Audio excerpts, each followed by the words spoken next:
Mga pangyayari sa politika, kalagayan sa ekonomiya, mga kaganapan sa entertainment at iba pang mga balitang pambansa. Pinas Update, maging updated sa balita upang maging makabuluhang mamamayan ng ating bansa. Day 1 of 365 days, naging frontline ng balita sa pagpasok ng bagong taon ang air shutdown sa Ninoy Aquino International Airport saktong 9:49 ng umaga noong January 1. Grounded ang biyahe ng mga eroplanong dumaraan sa himpapawid ng Pilipinas. Naparalisa kasi ang air navigation system ng Civil Aviation Authority of the Philippines o CAAP. First day of the year pa lang yan. Pero anyari?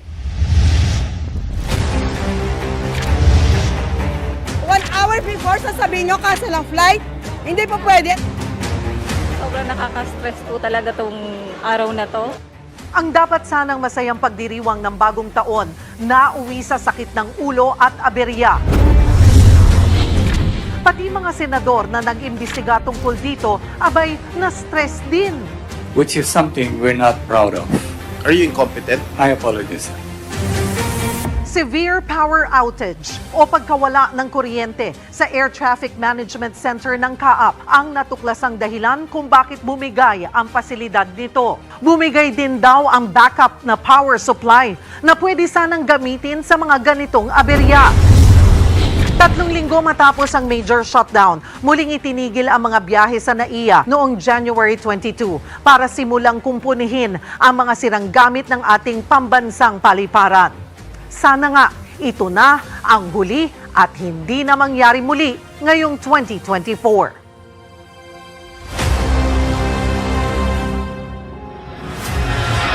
Sumabay naman sa buwan ng mga puso ang nakadudurog ng pusong lindol sa Turkey at Syria noong ika-6 na araw ng Pebrero. Nasa frontline ng balita ang pagyanig ng magnitude 7.8 na lindol sa dalawang bansa. Isa ito sa mga pinakamalakas na lindol sa kasaysayan simula noong 2011. Mahigit 500,000 ang nasawi sa trahedya.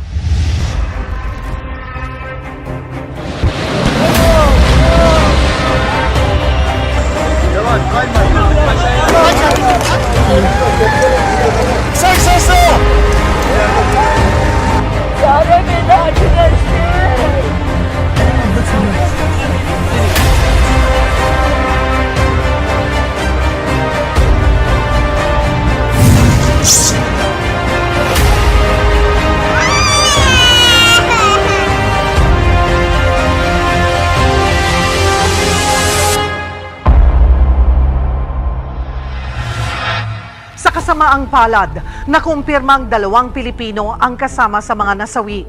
Pero may pahabol pa palang trahedya bago matapos ang buwan ng Pebrero.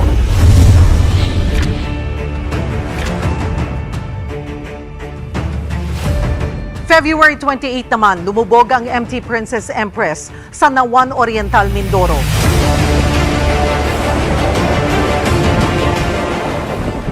Tumagas ang langis na lulan nito, kaya't nagdeklara ng state of calamity ang 9 na bayan sa Luzon. Pero ang pinakaapektado, ang mga mangingisdang nawalan ng hanap buhay. Maaalala naman na ang buwan ng Marso sa nangyaring madugong krimen sa tahanan ni Negros Oriental Governor Roel Degamo. Politika ang itinuturong dahilan ng karumal-dumal na pagpatay sa gobernador at 9 na iba pa noong March 4. Sinundan ng News 5 ang mga pangyayari sa Degamo murder case mula sa crime scene hanggang maituro ang umano'y utak sa pagpaslang na si dating Negros Oriental Representative Arnie Teves.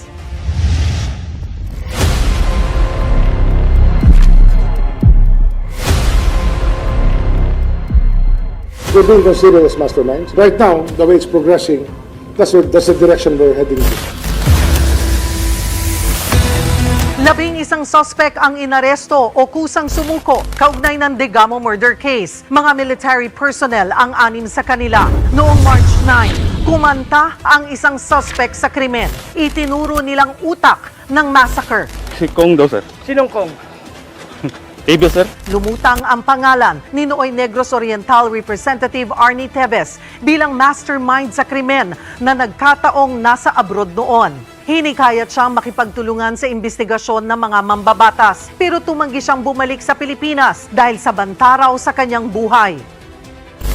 Tama na yung pang-aapi, tama na yung pagtuturo, tama na yung pang-aapa at pang-iipit sa akin. Napuno na ang salop ng mga kapwa niya mambabatas kaya inexpel siya bilang miyembro ng Kamara. Kauna-unahan sa kasaysayan ng Kongreso. 2023 din nang samahan tayo ng pinakabagong showbiz frontliner. News 5 ang nagpakilala ng pinakaunang transgender woman anchor natin sa Pilipinas na si Khaled Karen. So Khaled Karen, ano-ano ba ang mga frontline balita sa showbiz sa mga unang buwan ng 2023? Thank you, Cheryl. Nako mga kapatid, eto na nga. Sa pinakamalalaking pasabog ng bagong taon sa entertainment world, may bibida pa ba sa tagumpay ng Pinoy Pride na si Dolly De Leon? January 19, 2023 is a historic day in Philippine film industry. Na-nominate si Dolly sa prestihiyosong British Academy Film Awards o BAFTA para sa pelikulang Triangle of Sadness. Karabing elbows lang naman niya ang mga naglalakihang Hollywood and international celebrities. First time in Philippine history. Kaya niyo yon? Historic din ang nomination niya as Best Supporting Actress sa Golden Globe Awards. Tita Dolly, gulatin mo sila. Hindi at toilet manager here. Captain, who am I? You're the captain. Ang performance niyang iyan, waging-wagi sa Gold Baggy Awards sa Sweden at maging sa Los Angeles Film Critics. Winner! Matapos niyan, tuloy-tuloy na ang iba pang malalaking proyekto ni Dolly sa loob at labas ng bansa. Binay versus Cayetano. Noong 4 ng Abril, muling nabuhay ang girian ng dalawa. Sabi kasi ng Korte Suprema, sa Taguig ang 729 hectares ng lupa na sumasakop sa Fort Bonifacio, pati na ang 10 barangay ng Embo at Pitogo. Naku, lalong uminit pa ang away ng dalawang kontrapelo. Kaya parang linyahan sa teleserye ang sagutan ng mga nagbanggaang mayora. Bininyagang New Taguig Henyos ang mga dating taga Makati. Pero say ni Mayora Abby, hindi patapos ang laban. Para akong nawalan ng mga anak, magulang, lolo at lola. Sila ang mga inaaruga at inaalagaan ko. Hindi lahat ng serbisyo at benepisyo ng ibinibigay ng Makati ay ibibigay o kayang tapatan ng Taguig. Napakalinaw ng desisyon ng Korte Suprema at ito'y dapat igalang. Final na ang desisyon ng Korte Suprema tungkol sa kasong ito. Sa buwan din ng Abril, nagsanib puwersa ang Pilipinas at Amerika para sa pinakamalaking balikatan exercises sa kasaysayan ng militar ng dalawang bansa. Obserbasyon tuloy ng ilan, EOF o End of Friendship na nga ba ng Pilipinas at ng China. Gumising naman ang ating mga kapatid sa malungkot na balita noong Mayo 22. Nilamon ng naglalagablab na apoy ang makasaysayang Manila Central Post Office. Naideklara lang ang fire out pagkatapos ng 30 oras. Natupok ang ilang national ID na inaabot pa naman ng forever sa sobrang tagal ma-deliver. Naging frontline din sa mga balita ngayong 2023 ang investigasyon sa mga kakaibang modus ng Philippine Offshore Gaming Operators o POGO sa Pilipinas, tulad ng iba't ibang estilo ng panloloko at pang-aabuso. Umpisahan natin sa naging raid ng mga otoridad noong June 23. Ano ang kanilang mga natuklasan?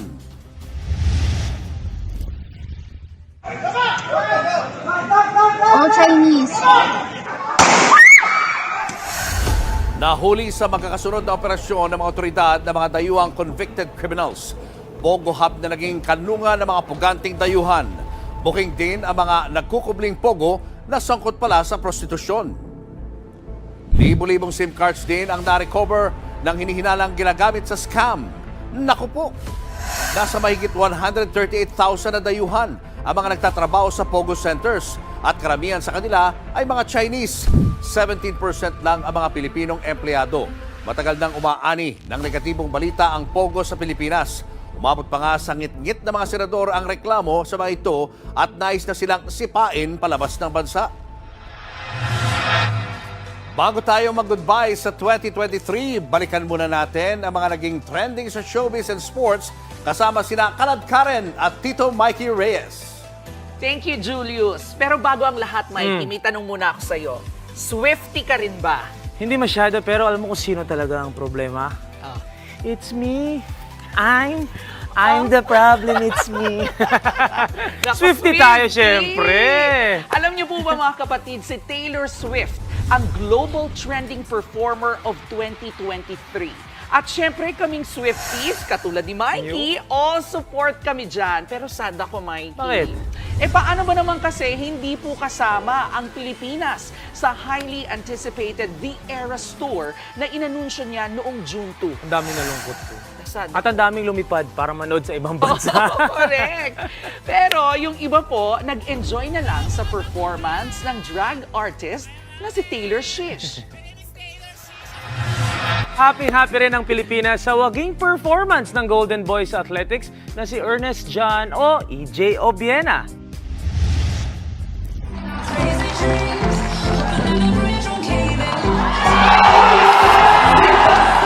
Historic ang talon na yan ni EJ sa Bergen Jump Challenge noong June 10 sa Norway.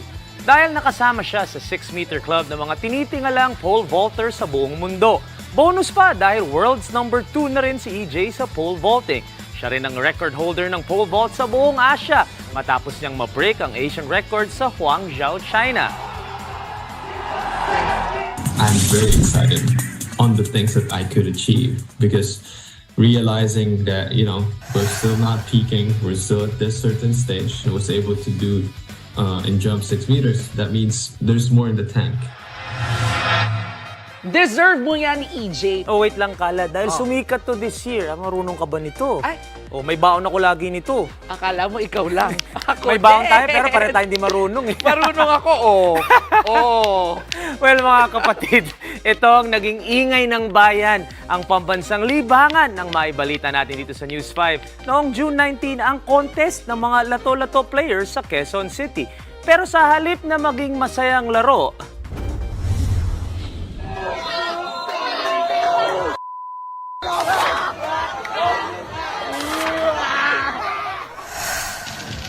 nauwi ang kompetisyon sa labo-labo. Nagbaliyahan, suntukan at naghampasan ng lato-lato ang mga bata sa laro. Aray! At dahil sa gulo, banned na sa nasabing barangay ang paglato-lato. Bago nito, nauna na ring nagpaalala ang Food and Drugs Administration sa mga ilang uri ng lato-lato na hindi sigurado kung ligtas sa kalusugan. Hindi sure kung may toxic substance ang mga ito o wala. Di rin ako sure kung may comeback ang lato-lato sa pagsalubong ng bagong taon mamaya.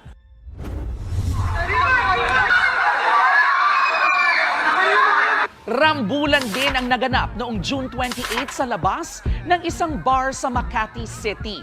Ang isa sa mga sangkot, ang artistang si Aura Briguela.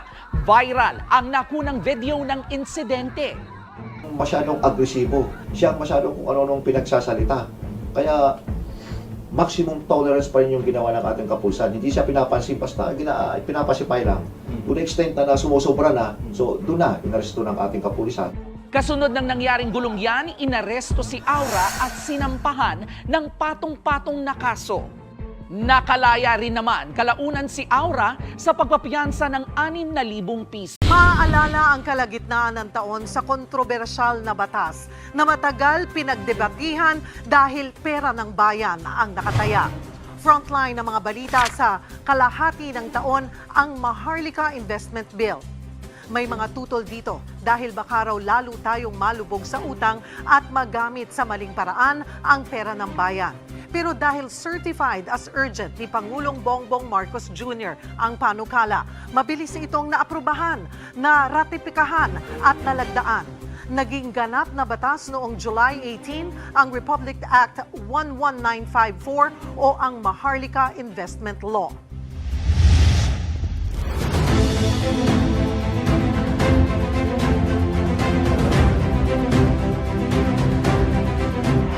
Kahit naging ganap na batas na, marami pa rin ang nangangamba sa malaking sugal ng Administrasyong Marcos dahil sa Maharlika. May mga umalma pa nga dahil sa unang panukala. Kukunin ang pera sa Maharlika Investment Fund mula sa pension funds ng Social Security System o SSS at Government Service Insurance System o GSIS. Napanatag lang ang mga miyembro ng bawiin ang probisyong ito. The real challenge is to maintain the integrity of the fund, translate its gains into tangible changes for the benefit of all. Magkatutulong daw sa pagpapalago ng pera ng gobyerno. Yan ang pangako ng Maharlika Investment Law.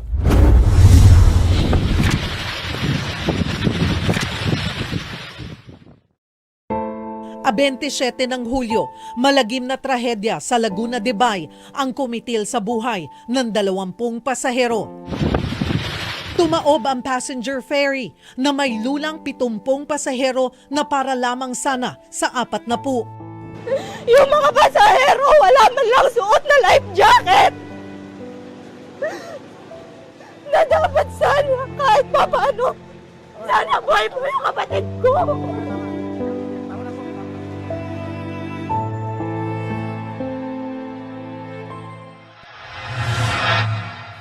Frontline din ng balita, unang araw pa lang ng Hulyo ang 1,001 tuwa. Bumulaga ang Legit Dabarkads bilang mga bagong kapatid. Sama-sama kaming nagbabalik, nakasalo ninyo sa tanghalian.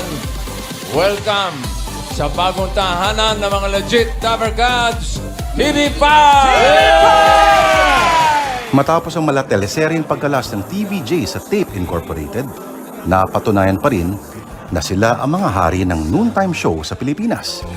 1,000,000, 1,2, buong bansa, EAD, Bulaga!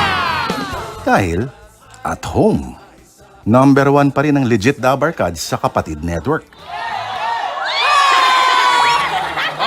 Babalik kami dito sa Bulaga!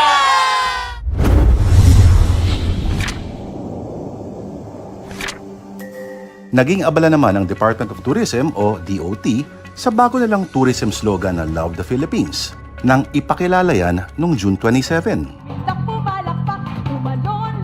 Abay palakpakan! Yehey! Bakit natin nililibot ang mundo para sa ginagawa? Ang kaso, binaha ng kontrobersya ang Love the Philippines campaign video. Oops! Paano mga ginamit daw na videos ay hindi naman mga kuha sa Pilipinas? Naku patay. Ang sabi ng DOT, don't worry. Mga sample video o stock footage lang daw ang mga pinakita sa campaign launch at wala naman daw ang ginasto sa paggawa nito. Yun naman pala. Pero yung ahensyang gumawa ng video, ayun ang tinuturong salarin. Ito namang PAGCOR halos sumabay pa noong July 12. In 3, 2, 1! 3 million pesos ang inilaan na budget sa nanalong bagong disenyo. Hango raw sa apoy yung logo na simbolo raw ng energy. The face of the new PAGCOR logo, which symbolizes a new beginning, the dawn of a new hope for a better and brighter tomorrow under the administration of President Ferdinand Marcos Jr. May ganon? Sige na nga, kwento nyo yan eh. Pagpasok pa rin ng Hulyo, Diyos ko Lord, nagbardagulan sa Twitter o ngayon ay X ang tawag, ang mga pro at anti-Pura Luca Vega. Marami yung na-offend sa ginawa ng drag queen na pag-perform sa isang art space bilang si Jesucristo na kinakanta yung punk rock version ng Ama Namin.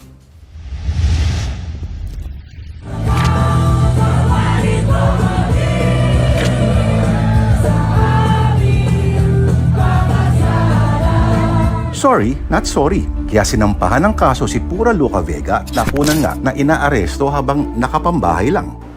It's unfair. We've been, handed a warrant of arrest, so I'll be like, okay, sige. iiwanan na yun nila ba? So it's kind of like a bit of a surprise. Muling nalubog sa kontrobersya ang mga alagad ng Philippine National Police o PNP. Naging frontline ng balita si Jemboy Baltazar noong August 2. Siya ang 17 taong gulang na binatang biktima ng mistaken identity ng mga pulis.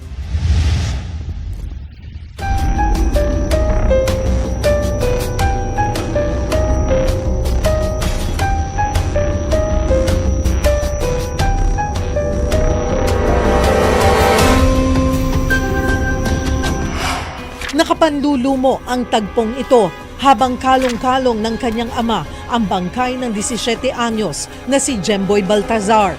Naglilinis lang daw ng bangka si Jemboy kasama ang kanyang kaibigan nang bigla silang pagbabarilin ng pulis. Ang masaklap, hindi pala sila ang target ng operasyon. Pinigilan pa raw ng 6 na pulis na botas na lumapit ang mga kaanak matapos nilang barilin si Jemboy.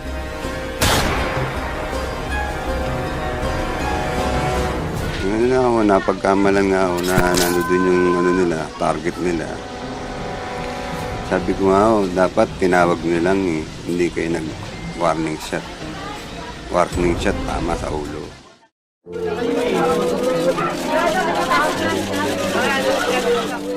Ang ina ni Jemboy na isang overseas Filipino worker o OFW, hindi nakalang para na pala sa pagpapalibing ni Jemboy ang ipadadala niyang pera.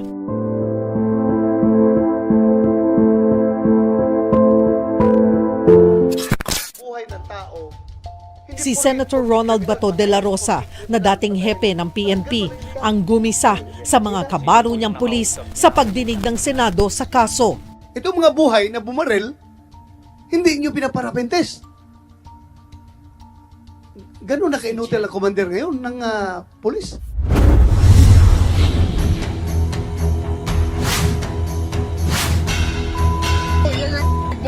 Magpulang-pula mata mo! Nakadrugs ka ba? Nakadrugs ka ba? Nakadrugs ka ba?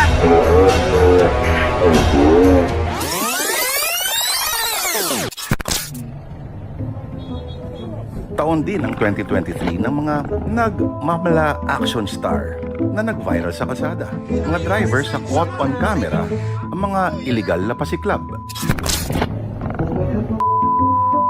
Naku, parang hindi yata nakaka-cool yan Anyway, itong isa naman, puro bad words lang yata ang laman ng kanyang bokabularyo. Gigilitan mo ako, bubusina ka pa. Puro ka pa ganyan. Oo. Yan ang mo. Ako, suggestion ko lang sa'yo. Sige pa ang ganun. Wala kang bulabugin. Pwede naman sanang maiwasan ang gulo kung dinaan lang sa maayos na usapan. Pakay-pakilan ko. Sa lugar ako. Akin na yung lisensya mo. Ako sa inyo. Akin na. Oh, alam nyo na, next year, bawas-bawasan ang init ng ulo. Eyes on the road lang para hindi ka maging viral. Pinas Update. Maging updated sa balita upang maging makabuluhang mamamayan ng ating bansa.